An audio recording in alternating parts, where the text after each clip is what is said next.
نحمده ونصلي على رسوله الكريم أما بعد قال النبي صلى الله عليه وآله وسلم إنما الأعمال بالنيات وإنما لكل امرئ ما نوى۔ آج دوسرا روزہ ہے، تو روزے کے ابتدائی دنوں کے لحاظ سے تھوڑی سی ترغیبی گفتگو، یعنی مسائل کی بنیادی طور پہ نہیں بلکہ رغبت کی گفتگو نیت کے حوالے سے کرنی مناسب ہے، تاکہ جن لوگوں کی نیت نہ بنی ہو وہ اپنی نیت بنا لیں، کم بنی ہو تو زیادہ، کمزور ہو تو پختہ۔ تو سب سے پہلے اس حوالے سے یہ جاننے کی بات ہے کہ جب رمضان شروع ہوتا ہے تو صرف زمین پہ تبدیلی نہیں ہوتی، بلکہ یہ تبدیلی اللہ تبارک و تعالیٰ کے آسمانوں پر بھی ہوتی ہے، یعنی کائنات کے اندر تبدیلی ہو جاتی ہے۔ اللہ کے رسول صلی اللہ علیہ وآلہ وسلم کی حدیث ہے، اذا كانت اول لیلۃ من رمضان صفدت الشیاطین ومردت الجن، کہ جب رمضان کی پہلی رات ہوتی ہے تو شیاطین اور سرکش جنات قید کر دیے جاتے ہیں۔ وغلقت ابواب النار فلم یفتح منها باب، اور جہنم کے دروازے بند کر دیے جاتے ہیں تو اس سے کوئی دروازہ کھولا نہیں جاتا۔ وفتحت ابواب الجنہ فلم یغلق منها باب، اور جنت کے دروازے کھول دیے جاتے ہیں تو اس کا کوئی دروازہ بند نہیں کیا جاتا۔ ونادى مناد یا باغی الخیر اقبل، اور ایک پکارنے والا پکارتا ہے کہ اے خیر کے تلاشنے والے، خیر کی چاہت رکھنے والے، اقبل، خیر پہ لگ جا، ویا باغی الشر اقصر، اور اے برائی کے تلاشنے والے تو رک جا۔ وللہ اتقاء من النار، اور اللہ تبارک و تعالیٰ کے لیے جہنم سے آزاد کیے جانے والے ہوتے ہیں، وذالک فی کل لیلہ، اور ایسا ہر رات میں ہوتا ہے۔ اب آپ دیکھیے کہ جنت کے دروازوں کا کھلنا، جہنم کے دروازوں کا بند ہونا، شیاطین کا قید کیا جانا، سرکش جناتوں کا قید کیا جانا، ہر رات جہنم سے آزادی ملنے والوں کی ایک مکمل فہرست، یہ سب کائنات کی تبدیلی ہے۔ رحمت کا نزول ہونا، فرشتوں کا آنا جانا بڑھ جانا، جبریل امین کا شب قدر میں آنا، یہ سب کیا ہے؟ یہ سب رمضان المبارک کے حوالے سے اللہ تبارک و تعالیٰ کا اہتمام ہے۔ کائنات میں رمضان کی آمد کے بعد ایک بڑی تبدیلی ہے، تو جب آسمانوں میں تبدیلی ہے، جب ہواؤں میں تبدیلی ہے، فرشتوں کے آنے جانے میں تبدیلی ہے، کائنات میں تبدیلی ہے، وہ شیاطین، وہ جنات جو کھلے تھے ان کو باندھا گیا ہے، یا ان کا زور کم کیا گیا، ان کی طاقت کم کی گئی، یہ ساری تبدیلی جب روزے داروں کے لیے ہے تو پھر روزے داروں کو، ایمان والوں کو اپنے اندر تبدیلی ضرور لانی چاہیے۔ اللہ تبارک و تعالیٰ نے کہا، اللہ کے رسول صلی اللہ علیہ وسلم نے کہا، انما الاعمال بالنیات، اعمال کا دار و مدار نیتوں پر ہے۔ تو اب کیا کرنا ہے؟ یعنی ہمیں یہ کرنا ہے بھئی نیت کرنے میں کیا مسئلہ ہے؟ آپ کتنی نیتیں لے کے قبر میں چلے جاتے ہیں، مکان کی نیت ہے، دکان کی نیت ہے، کسی بڑے کاروبار کی نیت ہے، اپنے بچے کی کسی خاص جگہ شادی کی نیت ہے، بچی کی کسی خاص جگہ شادی کی نیت ہے۔ یہ نیتیں آپ کے حساب سے نہیں پوری ہوتی،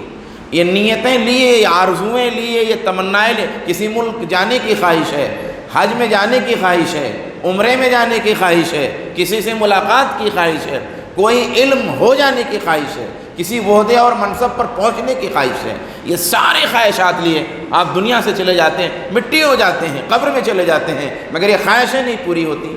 تو کیا خواہش کرنا چھوڑ دیتے ہیں؟ ارادے کیا کرنا چھوڑ دیتے ہیں؟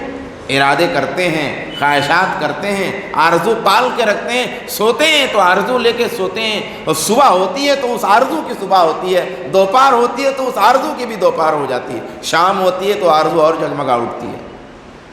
تو پھر میرے بھائیوں، دنیا میں تو بہت ساری چیز پوری ہی نہیں ہوتی، اور آپ کوشش بھی کرتے ہیں مگر پوری نہیں ہوتی، پھر بھی نیت رکھتے ہیں،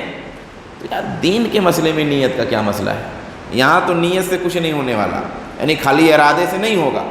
لیکن یہاں پہ تو ایسا ہے، یا ارادہ آپ نے کیا، عمل بھی کیا، بظاہر نہیں ہوا، مگر دین میں نیت کا مسئلہ ایسا نہیں ہے۔ دین میں آپ آرزو کرتے ہیں، دین میں آپ خواہش کرتے ہیں، دین میں آپ نیت کرتے ہیں اور اس کے مطابق تھوڑی کوشش بھی کرتے ہیں، تو آپ کی اس نیت کا بدلہ مل جاتا ہے، آپ کی اس نیت کا اجر ہو جاتا ہے۔ آپ نے نیت کیا ہے رمضان المبارک میں ایک دم بڑا اسٹرکٹ رہ کے گزارنا ہے، ایک دم بڑی سختی کے ساتھ زبان کی پابندی کر لینی ہے، آنکھ کی پابندی کر لینی ہے، کان کی پابندی کر لینی ہے، ہاتھ کی پابندی، بڑا آپ نے پلان بنایا ہوا ہے، بڑا منصوبہ ہے آپ کا۔ اب ٹھیک ہے، آپ کا منصوبہ بہت پکا ہے، مگر ذرا سا کسی مسئلے میں غصہ آ گیا اور کسی کو کچھ بول دیے، اب یاد آیا وہ تو میں بڑا پکا ارادہ کیا تھا، اچھا اب نہیں کرنا ہے، تو وہ آپ نے کیا۔ صدقۃ الفطر اسی لیے تو ہے کہ وہ تھوڑا تھوڑا جو کوشش کے باوجود چھوٹ گیا وہ زائل ہو جائے، اسی لیے صدقۃ الفطر ہے نا۔ لیکن آپ نے جو نیت کی تھی، آپ نے عمل بھی کیا، مگر نہیں کبھی ہو سکا، کبھی چوک گئے، اللہ تبارک و تعالی آپ کی اس نیت کا اجر دے گا، اس ارادے کا اجر دے گا۔ تو میرے بھائیوں، پہلا درس ہے تو نیت کر لیجئے، نیت قرآن ختم کرنے کے لیے کر لیجئے، نیت قرآن صحیح کرنے کے لیے کر لیجئے، نیت کوئی طرح بھی نہیں چھوٹے گی اس کے لیے کر لیجئے، نیت تکبیر تحریمہ کے ساتھ جماعت میں حاضر ہوں گے اس کے لیے کر لیجئے، اور نیت رمضان میں بدلنے کی نہیں، رمضان سے بدلنے کی کر لیجئے۔ ہو سکتا ہے آپ رمضان سے بدلنے کی نیت کریں اور عمل بھی کریں، ہو سکتا ہے اتنے نہ بدل پائیں، لیکن اجر تو لکھا جائے گا۔ ایک آدمی تہجد کی نیت کر کے سوتا ہے، تہجد کا ارادہ کر کے سوتا ہے، اور پکا ارادہ ہے، الارم بھی لگا لیا ہے، گھر میں جگانے بھی بول دیا ہے، دماغ میں لے کے سو رہا ہے کہ نہیں آج اٹھنا ہے، مگر تھکا تھا، چاہے کمرے کی فضا اچھی تھی، چاہے نیند زیادہ آ گئی، چاہے تھکاوٹ زیادہ تھی، کسی بھی وجہ سے آپ کو نیند ایسی آئی کہ آپ اٹھ نہیں سکے، اور جب فجر کی اذان ہوئی تو ارے گڑبڑا گیا، سب گڑبڑ ہو گیا، وہ تو سب پورا خراب ہو گیا۔ اب آپ ایسا سوچ رہے ہیں، افسوس بھی ہو رہا ہے، تو ٹھیک ہے آپ اپنے طور پہ افسوس کیجئے، وہ جو عمل کا ذائقہ تو نہیں ملا لیکن اجر مل گیا۔ عمل میں جو ذائقہ ہوتا ہے، ایک بات یاد رکھیے، عمل ہونا اور نہ ہونے میں تو فرق ہے، عمل ہونے میں اور نہیں ہونے میں فرق ہے۔ جیسے آپ نے تلاوت سننے کا عزم کیا تو آپ نہیں سن سکے عزم اور کوشش کے باوجود، تو اجر ہے، لیکن جب تلاوت سنا تو اس کا سنتے وقت جو دل میں پیدا ہوا، بھائی وہ تو بات الگ ہے، ہم اس کا دعویٰ نہیں کرتے، لیکن جو اجر کا مسئلہ ہے آپ کی نیت کے لحاظ سے، وہ اجر تو آپ کو ملا۔ تو میں یہ کہہ رہا ہوں کہ نیت کر لیجئے میرے بھائی، نیت اگر کر لیں گے تو اللہ تبارک و تعالیٰ عمل کی بھی توفیق دے گا اور انشاءاللہ اجر دے گا اور انشاءاللہ اس کا ثواب ملے گا۔ فرمایا انما الاعمال بالنیات ای تعتبر بالنیات، یعنی اعمال کی صحت طے ہوتی ہے نیت کے لحاظ سے۔ اعمال کی صحت کس سے طے ہوتی ہے بھائی؟ نیت کے لحاظ سے۔ مثال کے طور پہ آپ نے نماز پڑھی لیکن آپ نے نماز کی نیت نہیں کی، آپ کی نیت نماز پڑھنے کی نہیں ہے، کسی کی نیت نماز پڑھنے کی نہیں ہے، کوئی مسجد میں آیا، کسی کے ساتھ میں آیا تھا، اب وہ پتہ چلا کہ وہ بھیڑ ہے، اگر اس کے ساتھ میں نہیں کھڑا ہوں گا جماعت میں نا تو وہ کدھر ادھر نکل جائے تو تلاشنے میں دقت ہو جائے گی، تو لاؤ ساتھ میں لگے رہوں، ہاں پیسہ لینا ہے اس سے تو ساتھ میں لگے رہوں، کوئی کام اس سے بنانا ہے تو ساتھ میں لگے رہوں، کہیں ایسا نہ ہو باہر نکلے اور کسی ضرورت سے سائڈ میں نکل جائیں اور کہیں موقع نہیں ملا تو لاؤ ساتھ ہی میں لگے رہوں، تو اب ساتھ میں آپ بھی صف میں کھڑے ہو گئے، اب نماز کی نیت ہے ہی نہیں، آپ کسی دوسری وجہ سے کھڑے ہوئے ہیں تو نماز صحیح نہیں ہوگی۔ تو تعتبر بالنیات، اعمال کا دار و مدار نیتوں پر ہے، یعنی اعمال کی صحت کا مدار نیت پہ۔ اب آپ نے نماز پڑھی لیکن نیت نماز کی نماز نہیں ہوئی، لیکن اگر آپ نے نیت کی ہے اور پھر نماز پڑھی ہے تو نماز ہوئی، یہ ایک مطلب ہوا۔ اسی طریقے سے عبادت اور عادت میں نیت سے فرق ہو جاتا ہے۔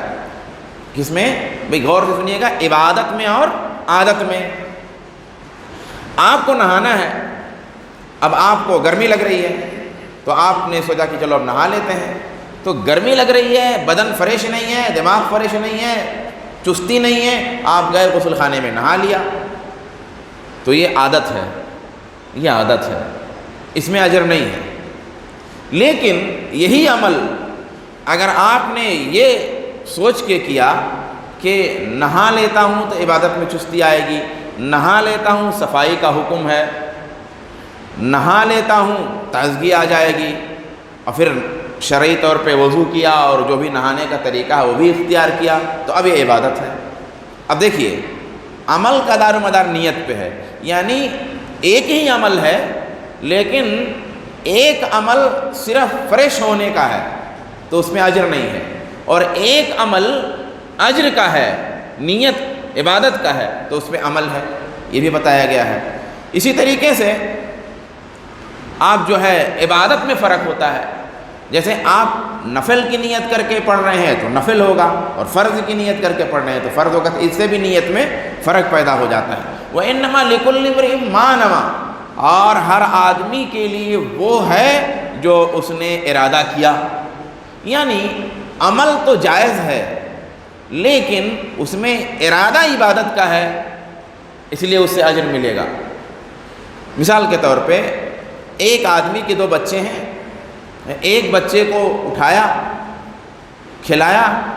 اب پھر دوسرے بچے کو بھی اٹھایا اس نیت سے کہ بھی ہمارے 2 بچے ہیں، اور اللہ کے رسول صلی اللہ علیہ وسلم کی حدیث ہے کہ بھی بچوں میں مساوات کرنے کی کوشش کرو جتنا ممکن ہو، تو آپ نے دوسرے بچے کو بھی اٹھایا اس حدیث کے پیش نظر۔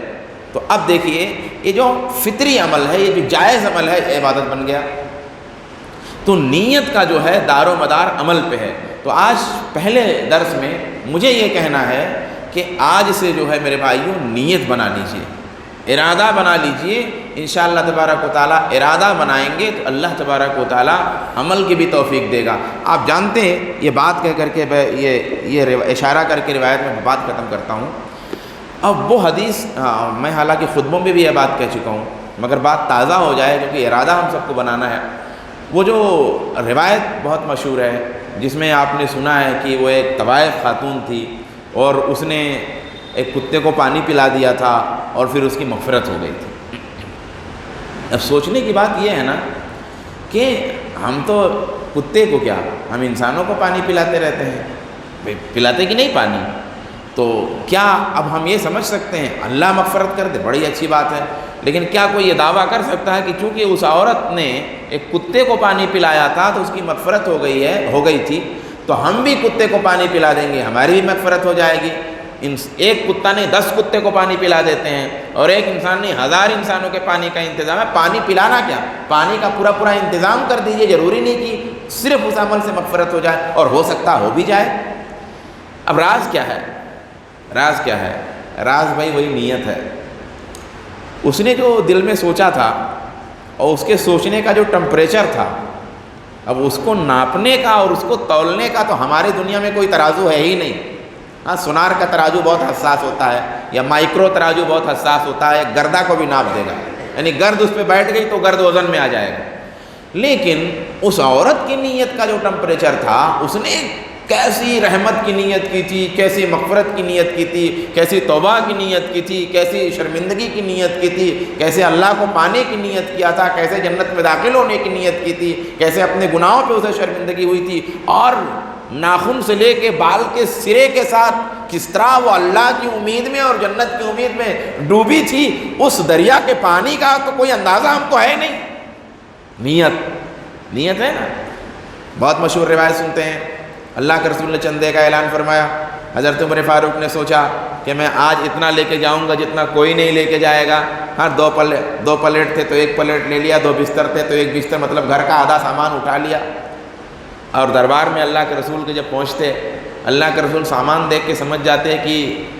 سب بہت سارا اٹھا لایا۔ بولے کیا لائے، کیا چھوڑے؟ کہا اللہ کے رسول آدھا بال بچوں کے لیے اور آدھا اپنے کے لیے۔ اب صدیق اکبر کے